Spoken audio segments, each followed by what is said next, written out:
Hello বন্ধুরা, আজকে ওয়েদারটা অনেক বেশি সুন্দর। ঘরে বসে থাকতে থাকতে বোরিং লাগতেছিল, তাই ভাবলাম একটু ঘুরে আসি। তাই রেডি হয়ে বেরিয়ে পড়লাম। লন্ডনে থাকার একটাই সুবিধা, ইতিহাস আর শিল্প যেন হাত বাড়ালেই পাওয়া যায়। গ্যালারিটা অনেক দিন ধরে দেখা হয়নি, তাই ভাবলাম আজকে একটু ঘুরে আসি। আপনারা আমার সাথে চলুন।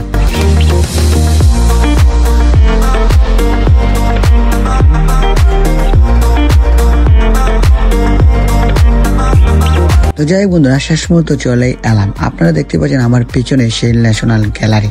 সো এটি লন্ডনের তাফাগাল স্কোয়ারে অবস্থিত।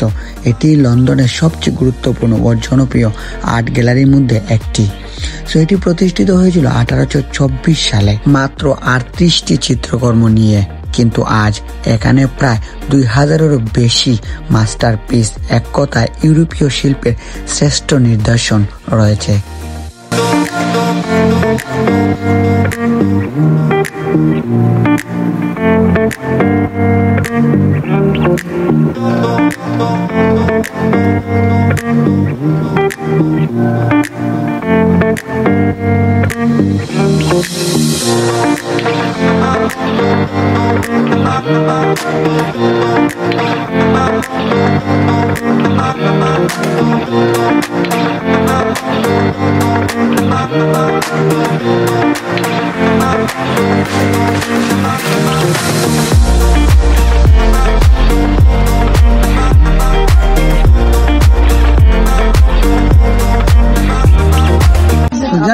আমি সেই ন্যাশনাল গ্যালারির ভিতরে প্রবেশ করার চেষ্টা করতেছি। আরেকটা জিনিস আমি আপনাদেরকে ক্লিয়ারলি বলি, সেটা হচ্ছে এত সুন্দর গ্যালারির ভিতরে ঢুকতে কিন্তু টাকা পয়সা লাগবে না, এটা ফ্রিতে আপনারা দেখতে পারবেন।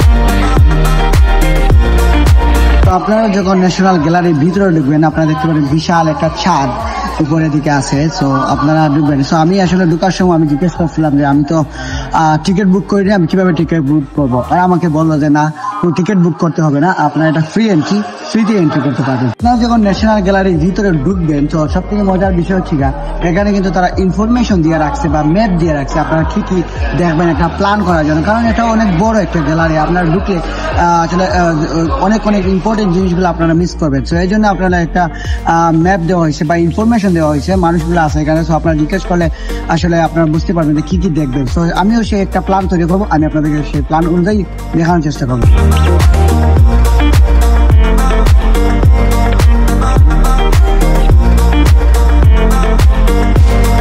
বন্ধুরা, এখন আমি ন্যাশনাল গ্যালারির ভিতরে আছি। তো আপনি যখন এই গ্যালারির ভিতরে প্রবেশ করবেন, আপনারা মনে হবে আপনি কোন পুরাতন আর্ট রাজ্যে প্রবেশ করে দিয়েছেন। আমার চারপাশে দেখতে পাচ্ছেন শত বছর পুরনো সব আর্ট গুলা, যেগুলা মানুষের পেন্ট করে রাখছে। সেই রকম একটি চিত্রকর্ম লিওনার্দো দা ভিঞ্চির the Virgin of the Rocks. So এটা দেখার জন্য আসলে আমিও এই গ্যালারিতে আসছি। সো এখানে আপনারা দেখতে পাচ্ছেন আমার পিছনে শত শত মানুষেরা কিন্তু শুধুমাত্র এইটাই দেখার জন্য অনেক মানুষ আসে। তো আজ থেকে প্রায় 500 বছর আগের এই চিত্রকর্মটি আসলে দেখে আমি সত্যি অবাক হয়ে গেলাম। তো এখন আমি যাওয়ার চেষ্টা করছি রুম নাম্বার 43-তে। সো আমি কেন সেখানে যাব, এটা যাওয়ার পরে আমি আপনাদেরকে বলবো।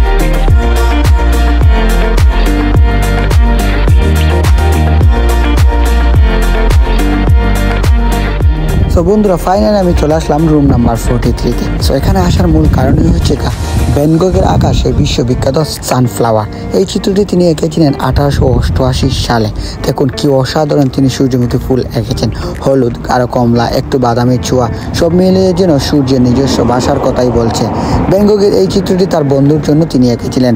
এটি শুধু সানফ্লাওয়ার নয়, এটা বা চিত্রকর্মই নয়, এটা হচ্ছে ভ্যান গগের মনের এক খোলা জানালা। অনেকেই এটাকে আবার জীবনের প্রতীকও বলেন, কেননা ফুলগুলোর মধ্য দিয়ে তিনি জীবনের আলো বা অন্ধকারের প্রকাশ করতে চেয়েছিলেন। কিছু ফুল তাজা, কিছু ফুল শুকিয়ে গেছে।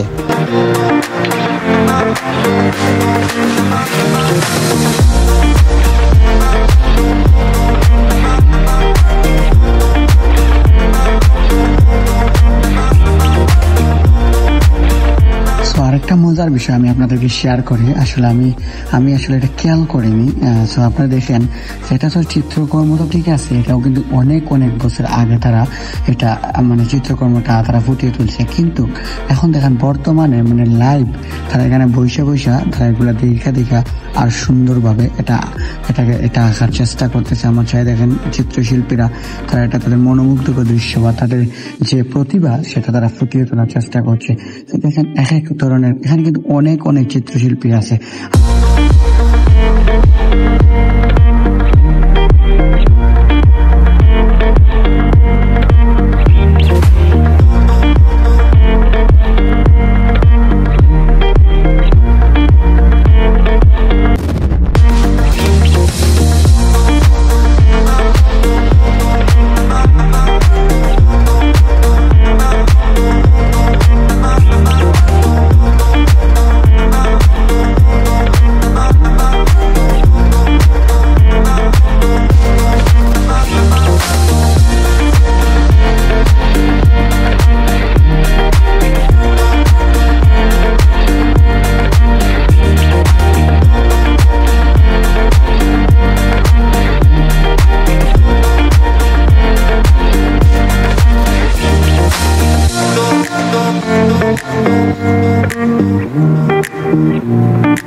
সো বন্ধুরা, আমি দেখলাম, আসলে ঘুরলাম।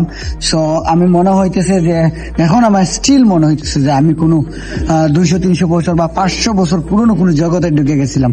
তো যাই কারণ আমি বাড়িতে যাওয়ার উদ্দেশ্যে রওনা হচ্ছি। আপনার সবার সাথে থাকবেন।